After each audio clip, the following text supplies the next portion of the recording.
복음 전도와 사회 참여를 동시에 강조해온 로잔 대회가 1974년 스위스 로잔, 1989년 마닐라, 그리고 2010년 남아공에 이어 2024년 9월 우리나라에서 제4차 대회를 갖습니다.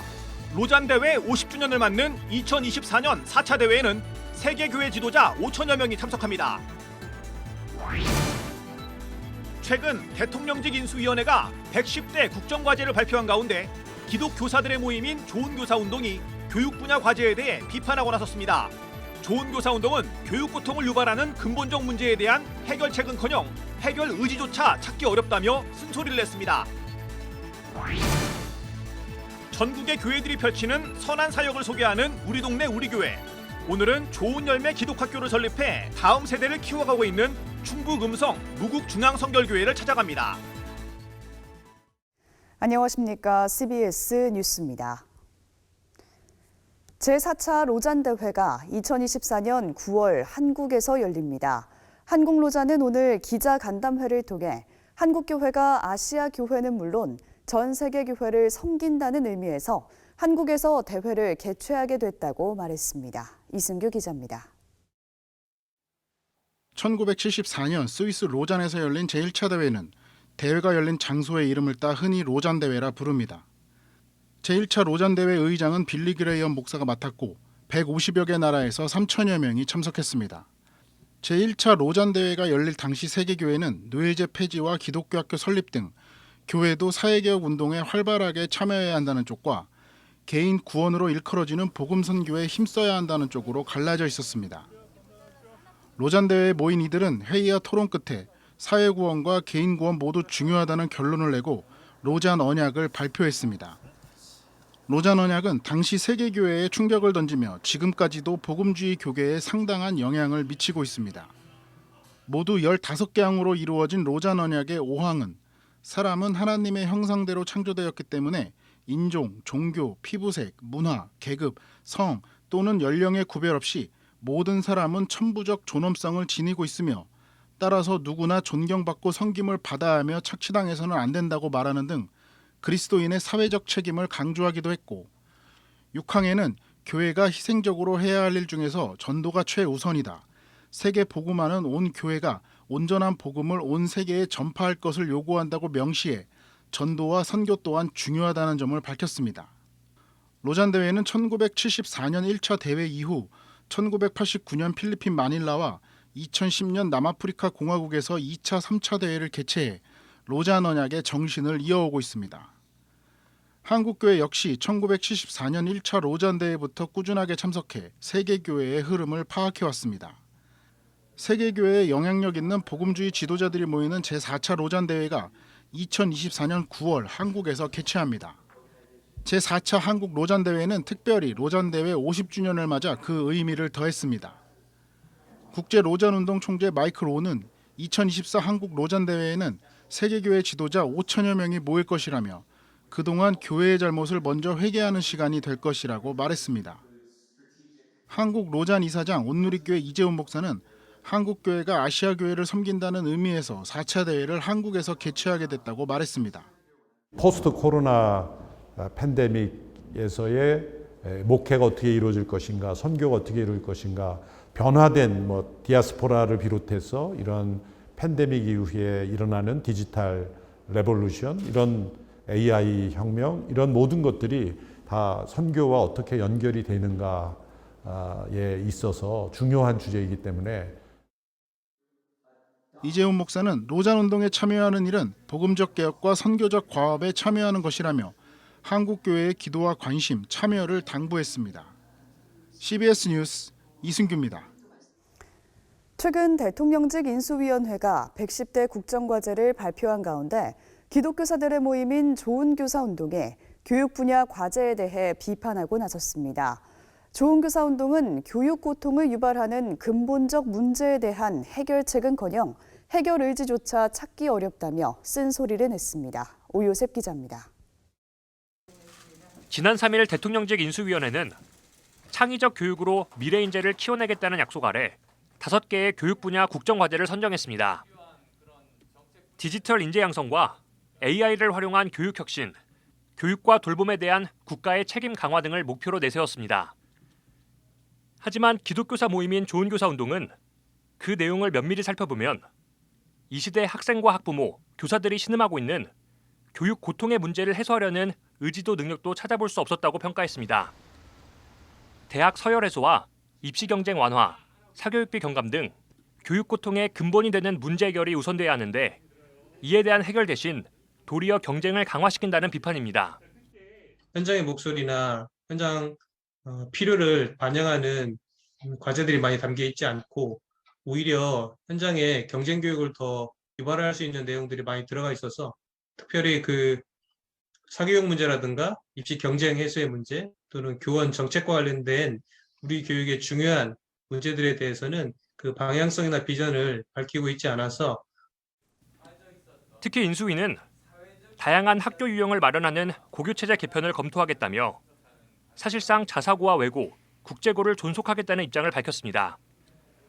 좋은교사 운동은 이에 대해 미래교육과 인성교육도 모두 외면하고 오직 교육 불평등만 증폭시키는 정책이라며 다양한 학교 유형이 아닌 서열화된 고등학교 체제만을 가져올 것이라고 말했습니다.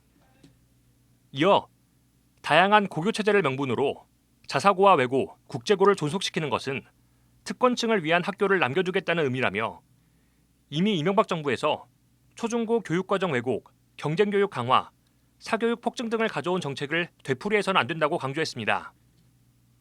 AI를 활용한 학습 격차 완화 정책에 대해서도 AI는 도구일 뿐 만병통치약이 아니라며 개선을 촉구했습니다. 좋은교사 운동은 AI의 활용 가치를 인정하면서도 기초학습 부진은 다양한 원인이 복합적으로 얽혀 발생하는 것이라며 학생들에 대한 개별적인 지원 체제가 선제적으로 마련돼야 한다고 강조했습니다. 이어 AI 만능주의에서 벗어나 빈곤, 다문화, 조선가정 등 가정 환경이 열악하고 학습장애 등 불리한 조건을 가진 아이들을 향해 보다 세심한 지원을 펼쳐야 한다고 말했습니다. 기초학력 보장을 위한 전문교사를 투입하는 게 제일 좋은데 이번 국정과제 발표에서도 보조인력을 투입하겠다. 이 정도 수준에서 그치고 있거든요. 보조인력으로 안 되고 있는 게 지금의 형국이거든요. 그렇다면 보다 구체적으로 전문적인 교사들을 양성해서 전문 교사를 배치해야 한다는 내용이 이 비전 안에 담겼어야 되는데 한편 좋은교사 운동은 최근 화두가 되고 있는 교원 정책에 대해서도 인수위는 전반적인 방향 제시 없이 교원 업무 부담 경감 차원에서 한 줄로만 언급하고 있다며 교원 정책은 교원 수급만의 문제가 아니라 지역 소멸과 학령 인구 급감과 직결된 중대한 교육 과제라고 말했습니다. 좋은교사 운동은 오는 7월 국가교육위원회가 출범해 차기 정부의 교육 정책들을 심의 의결하게 된다면서 무엇보다 전문적이고 정치적 중립성을 지킬 수 있는 위원들로 위원회를 구성하는 일이 가장 시급하다고 강조했습니다. CBS 뉴스 오요셉입니다. 지역교회의 선한 사역을 소개하는 우리 동네 우리 교회 시간입니다.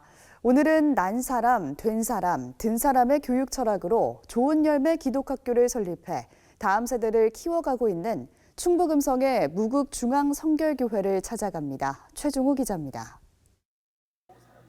하나님을 기쁘시게 하고 사람들을 행복하게 하며 다음 세대를 세워가는 교회. 무국중앙성결교회는 다음 세대를 세워가기 위해 13년 전 좋은 열매 기독학교를 설립했습니다. 다음 세대에 대한 비전은 이행규 담임 목사가 개척하기 전부터 꿈꿔왔습니다. 개척해서 목회를 하면서 교회에서 아이들을 앞세운다고 하지만 그래도 한계가 있더라고요. 교육의 한계도 주일날 하루, 오전, 오후 이 정도 교육 가지고는 아이들을 신앙교육 시키기가 어렵겠다. 그래서 아이들에게 좀 더 집중적으로 신앙교육을 시킬 수 있는 방법이 뭘까? 방과후 학교를 하면서 신앙, 성품, 학습을 다 도와주면 되겠다. 그래서 이제 GBS 방과후 학교라는 것을 시작하게 되었습니다. 이렇게 시작한 학교가 오늘날 유아, 초등, 중고등 과정의 기독 대안학교로 성장하게 됐습니다. 고등과정은 중학교를 졸업한 학생들과 학부모들 요청에 의해 만들어졌고 유아과정 신설은 이행규 담임 목사의 특별한 성품 교육 때문입니다. 초등과정으로 시작해서 중등과정, 고등과정까지 갔는데 뭔가 좀 아쉬움이 있는 거예요. 요즘 아이들은 좀 또 족이 성숙해지는 면들이 있잖아요. 그러다 보니까 유치 과정이 꼭 필요하겠다.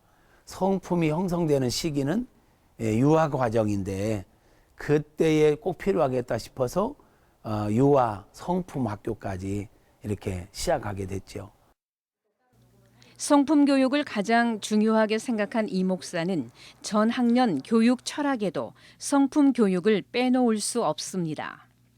영성 신앙 교육을 난 사람 교육이다 해서 난 사람을 세워가자. 하나님의 은혜를 받아야 우리 인간의 능력을 넘어선 난 사람이 될 거고, 그 다음에는 된 사람 성품 교육, 그 다음에 든 사람 이제 지성 교육, 이렇게 크게 난 사람, 된 사람, 든 사람이 되자라는 그런 어떤 교육 철학을 가지고 진행을 하고 있습니다.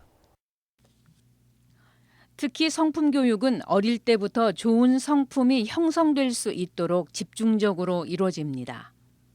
좋은 나무 이영숙 박사님이 하시는 12가지 성품을 저희들이 전국에서 교회에서는 아마 처음으로 도입을 했어요. 그래서 12가지 성품을 하나의 제목을 가지고 2달씩 계속 훈련을 해서 성품 교육, 또 그다음에 예절 교육을 해서 이 시대는 공부만 잘해서 되는 것도 아니고 하나님을 만났는데 우리들이 성품이 안 되면 안 되잖아요. 성품 교육 못지않게 영성 교육도 뜨겁습니다. 초등학생들을 대상으로 한 영성 수련회. 코로나로 움츠렸던 마음들이 활짝 열렸습니다. 아이들은 모처럼 미래의 꿈을 나누며 즐거운 시간을 보냅니다. 제가 가수가 되어서 많은 사람들에게 좋은 음악을 들려주고 싶습니다.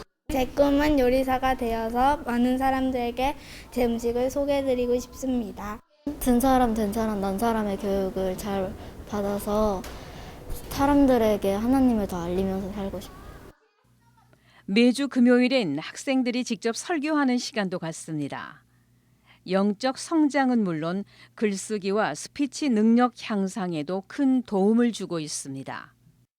저희가 직접 말씀을 고르고 또 설교를 하는데 그 과정 속에서 글 쓰는 능력도 좀 많이 늘고요. 그리고 스피치도 하면서 그 스피치하는 능력도 되게 늘어서 밖에 나가서 잘 사용할 수 있을 것 같고, 또 저희가 말씀을 이해할 때 저희가 잘못 이해할 수 있는 부분을 또 목사님께서 나오셔서 다시 설명해 주시니까 되게 은혜롭고. 학생들은 신앙교육과 성품교육을 통해 자신의 정체성을 찾아가며 한 걸음 한 걸음 더 나아가고 있습니다. 해마다 국토순례와 역사 탐방, 단기 선교를 다니며 다양한 체험활동을 하고 있는 학생들. 최근 사회적 거리두기가 해제되면서 조금은 자유로운 마음으로 사흘간의 경주 역사 탐방을 마쳤습니다. 축복의 땅 음성에서 다음 세대를 세워가고 있는 무국중앙성결교회. 어린이 주간을 맞아 이행규 담임 목사는 온 교회가 마음을 모아 다음 세대 세움에 헌신하겠다고 말합니다. 우리 교회가 존재하는 목적은 여러 가지 중에 집중적으로 하는 것 가운데 하나가 다음 세대 사역인데요. 이 아이들이 장차 이 나라를 이끌어갈 지도자들인데 각계각층의 하나님의 가치관으로 선한 영향력을 끼치는 이 아이들을 세워가기 위해서 온 교회가 더 마음을 모아서 헌신하려고 합니다. CBS 뉴스 최종우입니다.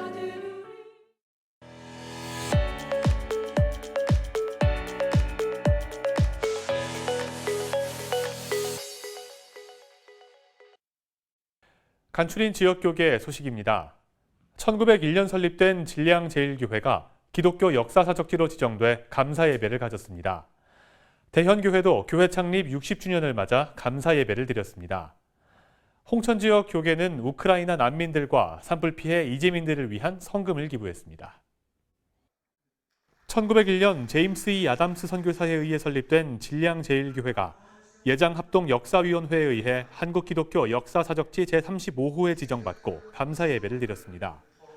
예배에서 예장합동 백왕식 총회장은 깊은 역사만큼이나 은혜가 넘치는 교회, 하나님을 향한 기도가 멈추지 않는 교회가 되길 바란다고 축하했습니다. 제1량 제1교회가 121년의 역사를 맞이했습니다. 안혜화 선교사님의 그 눈물과 기도로 세워진 교회, 수많은 선배들의 그 헌신과 순교로 세워진 교회입니다.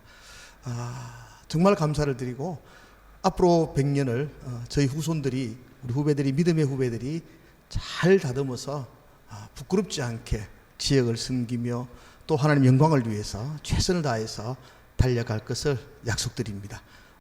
진량제일교회는 1904년 처음으로 예배당을 마련했고 일제강점기엔 강만조 전도사와 성도들이 경산 지역 항일민족운동의 선봉 역할을 하면서 일제의 핍박을 받기도 했습니다. 올해로 설립 60주년을 맞는 대현교회가 설립 60주년 감사 예배를 열었습니다. 대현교회 60년의 역사를 돌아보는 사진전과 함께 열린 예배에서 정광국 목사는 하나님이 뿌린 씨앗을 기대하며 바라볼 수 있는 공동체가 되길 당부했습니다. 대현교회 설립 60주년 기념 감사회를 드렸습니다. 참 감사합니다. 우리 교회가 이제 60년째부터 그동안 하지 못했던 새로운 길, 그동안 가보지 않았던 길을 가려고 합니다. 탈북민들을 돕고 우리 안에 들어와 있는 이주 외국인들을 섬기고 또 더 나아가서는 우리 인구의 10%라고 하는 장애인들을 섬길 계획을 가지고 있습니다. 벽돌 한 장 한 장 쌓으면서 성전을 만들고 3차까지 성전을 완공해서 오늘날에 이르기까지 우리를 지도해 주시고 이끌어 주셨던 하나님, 또 믿음의 선배들 정말 감사하고 이미 천국에 가 계시지만 또 남은 우리 성도들과 함께 그날을 기대하며 살겠습니다. 홍천군 기독교연합회와 홍천기부천사 운동본부 등 홍천지역 교계가 우크라이나 난민과 강원 산불 피해 이재민 지원 성금 2,200여만 원을 월드비전 강원본부에 전달했습니다. 이번 성금 모금은 홍천 지역 20여 교회와 성도들, 홍천 군민들이 동참했습니다. 이 어려울 때일수록 우리가 예수님의 사랑의 마음을 가지고 정말 불행한 나라들을 앞장서서 교회가 도움으로 말미암아 정말 우리 한민족의 그 사랑의 마음이 불일 때 일어나게 하는 그런 계기로 삼고자 해서 우크라이나에 또한 산불 이재민에게 오늘 전달식을 갖게 되었습니다. 강원 CBS가 개국 27주년을 맞아 방송 선교사 확대를 위한 특별 생방송 하늘의 미랄되어를 진행했습니다. 이번 특별 생방송엔 강원 CBS의 다양한 사역을 소개하며 방송 선교의 중요성을 조명했고 애청자들의 다양한 사연과 후원 전화, 특별 헌금으로 27주년을 맞은 강원 CBS를 후원했습니다. 내일도 전국이 맑겠습니다. 강원과 경북 산지엔 내일 오전까지 바람이 강하게 불겠습니다. 시설물 관리에 유의하시기 바랍니다. 내일 아침 최저 기온은 7도에서 18도, 낮 최고 기온은 21도에서 28도로 예상됩니다. 이상으로 뉴스를 마칩니다. 함께해 주신 여러분 고맙습니다.